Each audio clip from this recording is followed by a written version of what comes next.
인터넷을 뜨겁게 달궜던 바로 그 소설 처절한 복수 레드선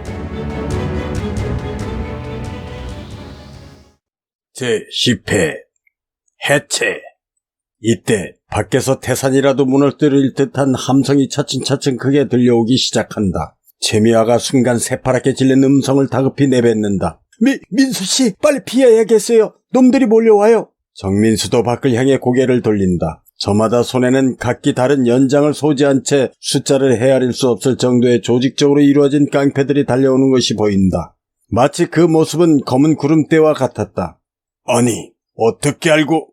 그것은 한쪽 구석에서 발발 떨던 팸프가 커튼 뒤에 숨겨진 비상벨을 눌러 이곳을 담당하는 조폭들에게 도움을 청했던 것이다. 다급해진 것은 오히려 정민수와 채미화다. 들창코를 향해 다그친다. 빨리 말해! 어디야? 아군들이 자신을 구하기 위해 온다는 것을 안 들창코는 태도를 싹 바꾼다. 애성이놈, 네 놈 같으면 이 상황에서 불겠냐? 채미화가 다시 외친다. 다 왔어요! 숫자가 너무 많아요! 중과부적이에요! 정민수는 일어서며 채미화를 향해 다급하게 외친다. 알았어요. 일단 이곳을 피하고 봅시다. 정민수가 급히 발길을 옮기려 하자 들창코가 그나마 성한 오른팔로 정민수의 왼쪽 발목을 붙잡는다. 네 놈의 모가지는 놓고 가란께. 그 말이 채 끝나기가 무섭게 수박 깨지는 소리가 들리는가 싶더니 들창코의 입에서는 검붉은 피가 솟구쳐 나온다. 퍽! 정민수의 오른발 검은 구두발길이 들창코를 향해 날았던 것이다. 정민수와 채미화는 반대 골목을 향해 뛰기 시작한다. 그리고는 뒤를 돌아보며 외친다. 설아 언니! 빨리 도망가! 설아는 괜찮다는 듯이 웃으며 안전하게 빨리 도망가라는 듯이 손을 앞으로 허이허이 내젓는다. 와! 빨리! 저 새끼 빨리 잡아! 미화씨! 카메라 이리 줘요! 채미화는 잠시 정민수를 올려다본 뒤 무거운 카메라를 정민수 어깨로 건네준다. 한층 가벼워지니 달리기가 수월하다. 자, 빨리 뛰어요, 민수씨! 둘은 바람같이 달아나기 시작한다. 정민수와 채미화가 사창가인 588을 무사히 빠져나와 각각 국밥 한 그릇으로 때운 뒤 세운 다방에 둘러 커피를 나누고 종로 3가 쪽으로 나온 시간이 밤 10시가 조금 넘은 시간이다. 둘이서 팔짱을 끼고 이런저런 얘기를 나누며 천천히 걷고 있을 때 가을바람이 정민수의 검은색 중절모를 살짝 스치는 듯 싶더니 후두득 후두득 가을비가 떨어지기 시작한다. 민수씨, 빗방울이 떨어지네요. 채미화가 하늘을 쳐다보며 하는 말이다. 그러게요. 민수씨, 오늘은 숙박소로 가자고요. 숙박소? 예. 네, 미아씨, 어차피 내일 불곰을 만날 생각이었는데 마침 잘 되었네요. 그럼 불곰한테 가서 또 신세를 져야겠어요. 채미화가 눈꼬리를 치켜 올리며 두 눈을 흘긴다. 또요? 아무튼 어디로 가든 빨리 가요. 비가 더 쏟아지기 전에. 미아씨, 난 비 맞으면 천천히 걷고 싶은데. 전에도 그래서 비를 흠뻑 맞아서 생쥐꼴이 되었잖아요.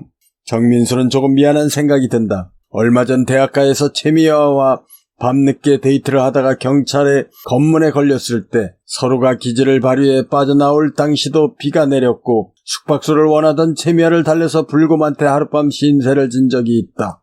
이때 채미화가 최민수의 팔을 잡아당긴다. 빨리 서둘러요, 민수씨. 그래도 비를 맞고 싶은데. 채미화는 잡았던 팔을 놓으며 정민수의 등에 두어 차례 툭툭 치면서 눈을 흘긴다. 뭐예요? 마음대로 하세요. 난 먼저 갈 테니. 그리고는 정민수 어깨에 메고 있던 카메라를 뺏은 후 냅다 뛰기 시작한다. 미안해, 미아씨. 같이 가요. 다급해진 정민수는 채미화의 뒤를 따라 뛰기 시작한다. 단성사 뒤 왼쪽을 돌아서서 골목으로 20-30m 들어가면 2층 한옥으로 된 깔끔한 요정이 자리하고 있다. 늦은 밤부터 내리기 시작한 비는 밤 11시가 조금 지나자 더욱 굵은 가을 소나기로 변해 내리기 시작한다. 요정 별채 안. 상다리가 휘어질 정도의 산의 진미가 보기에도 먹음직하게 차려져 있다. 최고급 긴 자개상 양쪽에는 10명의 건장한 젊은이들이 각각 자리하고 있다. 중간 보스들이다. 자개상 맨 앞 상석 자리에는 검은색 중절모를 가볍게 눌러쓴 정민수와 채미화가 함께 나란하게 앉아있다. 왼쪽 맨 앞쪽에는 눈썹이 유난히 붉고 양쪽 구렛나루도 붉게 길게나 있는 머리가 유독 큰 사내가 앉아있다. 불곰이다. 불곰이 고개를 숙이며 입을 연다. 형님, 그리고 형수님께 인사 올립니다. 함께 앉아있던 나머지 9명도 뒤따라 고개를 숙인다. 큰형님, 그리고 형수님, 이 아우들이 인사드립니다. 채미와는 불곰을 비롯하여 중간 보스들이 하나같이 형수라고 하자 얼굴이 화끈거렸지만 뭐라고 말할 수 없을 정도로 기분은 좋았다. 정민수가 오른손을 흔들며 제지한다. 아, 그만. 농담은 그만하고 자. 불곰이 끼어들며 말을 자른다. 형님, 농담이 아닙니다. 그리고 저희들은 이미 다 알고 있습니다. 그러니 저번처럼 사양하지 마시고 오늘은 꼭 합방하셔야 합니다. 어허, 불곰. 최 기자 앞에서 못하는 말이 없구나. 채미와는 입꼬리를 살짝 위로 올리며 서운한 표정을 짓는다. 민수씨, 뭐 틀린 말도 아닌데 왜 그러세요? 정민수는 멋쩍은 듯 잠시 머뭇거리다가 입을 연다. 조금 전과는 달리 중후한 음성에 감히 누구도 다가갈 수 없는 위험이 깔려있다. 불곰. 예, 형님. 다 모였겠지? 다 모였습니다, 형님. 사실 2시간 전쯤에 정민수는 채미와와 빗속을 뚫고 오는 도중에 공중전화로 불곰에게 전화를 걸어 중간 보스들에게 급하게 소집하게 했다. 야, 도끼! 큰형님께서 호출이시다. 모두에게 연락하고 30분 내로 집합한다. 알겠나? 네! 잘 알겠습니다, 형님! 이렇게 불곰의 명령을 받은 중간 보스들이 만사를 제쳐놓고 집합을 한 것이다. 다시 정민수의 말이 이어진다. 불곰, 그리고 아우님들, 내가 어떤 말을 해도 따를 수 있겠나? 10명이 한꺼번에 고개를 숙이며 힘차게 대답한다. 물론입니다, 큰형님. 명령만 내려주십시오. 정민수는 무엇인가를 단단하게 결심한 듯 입을 연다. 좋다. 그럼 그렇게 알고 지금부터 우리의 계획을 발표하겠다. 그러자 주인은 조용한 적막감이 흐른다. 채미와가 무거운 분위기를 깬다. 뭐예요? 민수씨, 빨리 말하지 않고요. 불곰, 오늘부터 우리 조직을 해체한다. 전혀 예상치 못한 청천벽력 같은 정민수의 말에 불곰을 포함해 모두가 놀라 뒤로 나자빠질 뻔했다. 그 놀라움은 채미와도 마찬가지다. 형님, 그게 무슨... 정민수는 가볍게 손을 들어 제지한다. 아, 그러나 이 조직은 그대로 유지한다. 불곰은 이해할 수 없다는 듯 고개를 갸웃거린다. 형님, 저희들은 무식해서 무슨 말씀인지 모르겠습니다. 쉽게 말씀해 주십시오, 형님. 아우들도 알다시피 시대가 많이 바뀌었고 또 앞으로는 더 빠르게 바뀔 것이다. 그리 되면 깡패들은 소탕될 것이고 결국 설 곳을 잃을 것이다. 아니, 설 곳만 잃는 것이 아니라 목숨마저 위태로울 수 있다. 그래서 오늘부로 깡패 조직은 해체한다.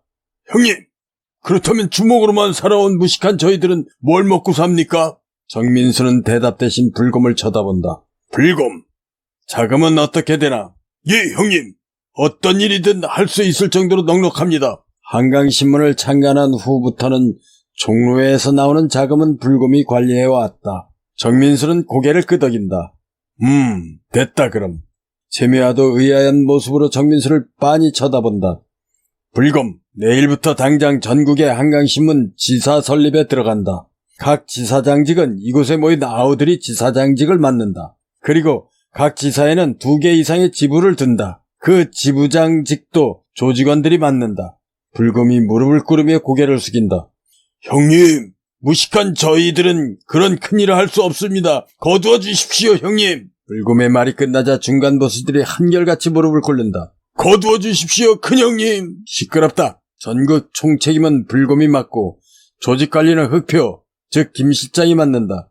그리고 모든 행정과 정보 및 편집은 최 기자님이 맡아주세요. 채미와도 이런 엄청난 일을 자신과는 단 한마디 상의도 없이 발표하자 조금 서운한 감정이 들었으나 금방 잊는다. 정민수의 말은 계속 이어진다. 그리고 전국 지사가 설립되면 우리 한강신문은 무가지로 전환한다.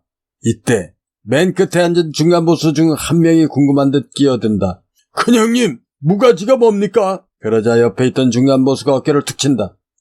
짜식, 무식하긴 공짜로 나눠주는 것을 말하는 기다. 짜스가. 정민수는 빙그레 웃는다. 그래, 모르는 것은 서로 배우고. 그리고는 화제를 돌린다. 그건 그렇고 지금까지는 우리 신문 인쇄를 외부로 발주를 준 탓에 호혜는 물론 특종을 잡아도 타 신문사에 빼앗기기가 다반사였다. 이번 기회에 인쇄도 직접 찍는다. 불곰은 당장 장소부터 알아보고 정민수의 확고한 신념을 알아차린 불곰과 중간보수들은 감히 반대할 수 없었다. 형님, 그럼 당장 인쇄공은 걱정할 것 없다. 정민수는 주머니에서 작은 메모지 하나를 꺼내 불곰 앞으로 내민다. 조영식, 전화번호 042-12-3456. 정민수가 교도소에 수감되어 있을 당시 탈옥을 도왔던 깜빵장 조영식이다. 당시 조영식은 위주화폐를 제조하다 잡혀온 인쇄 전문공이었다. 지금쯤이면 형기를 다 마치고 나올 시기라는 것을 정민수는 정확히 기억하고 있었던 것이다. 아마도 조만간에 조영식이 찾아올 것이다. 인쇄팀장으로 앉히고 조영식이 추천하는 자를 인쇄기사로 채용하면 될 거야. 최미아는 조금 전과는 달리 정민수의 철두철미한 계획에 감탄을 금할 수 없었다. 불곰, 알아듣겠지? 당장 내일부터 신문사 사무실로 출근해서 최 기자님께 신문에 관한 전반적인 세부사항을 아우들과 함께 공부해서 익히도록 해라.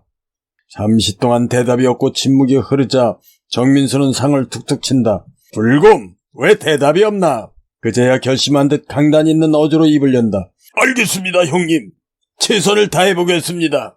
중간 보수들도 일제히 고개를 숙인다. 최선을 다하겠습니다, 큰형님. 그래, 그래야지. 그리고 한 가지 더.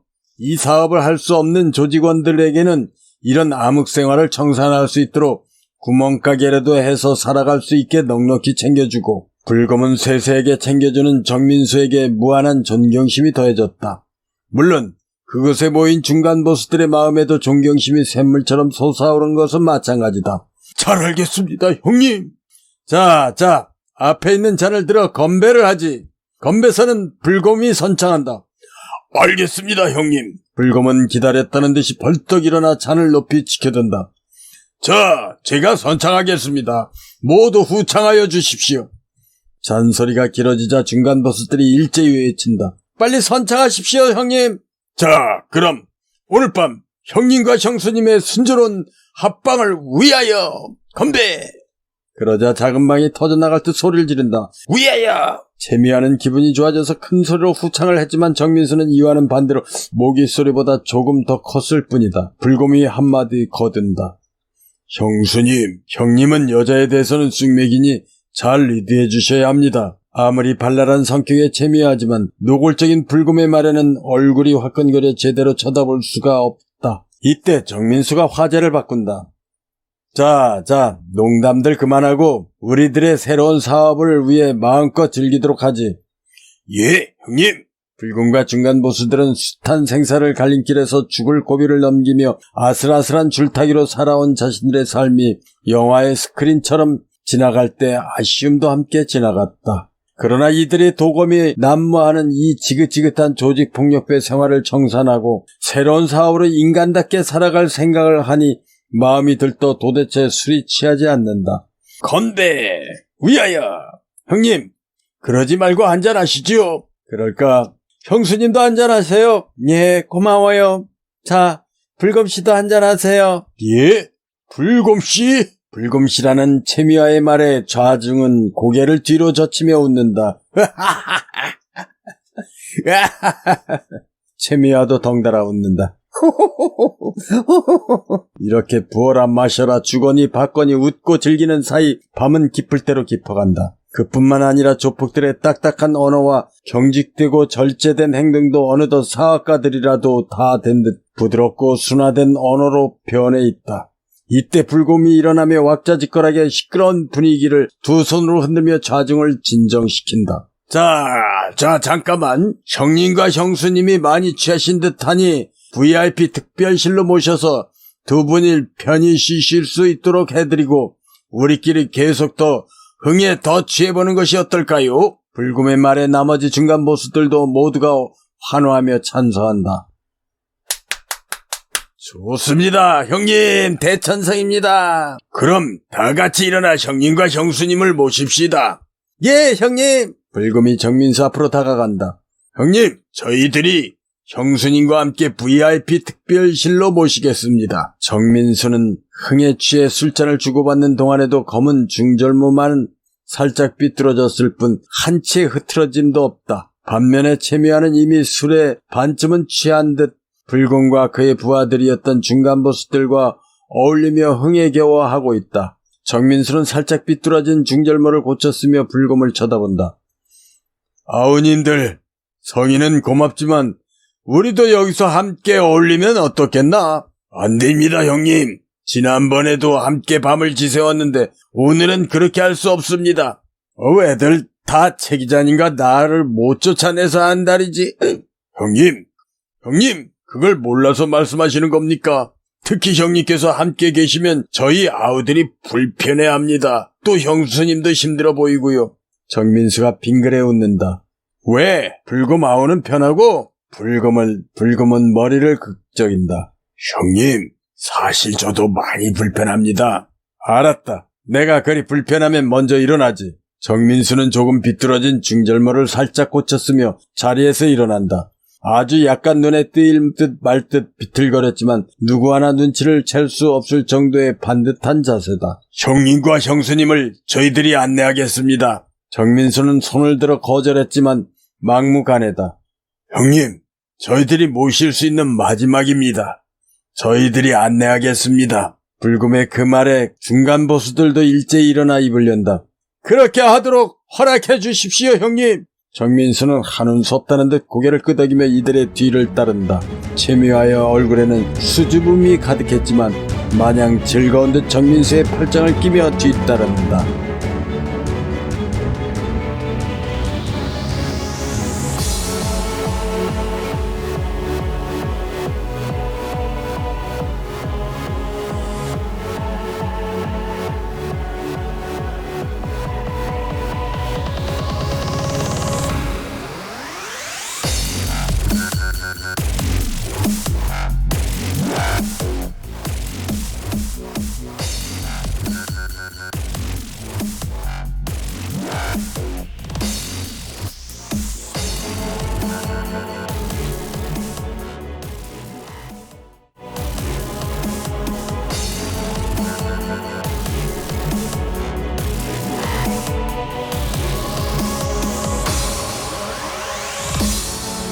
인터넷을 뜨겁게 달궜던 바로 그 소설, 처절한 복수, 레드선.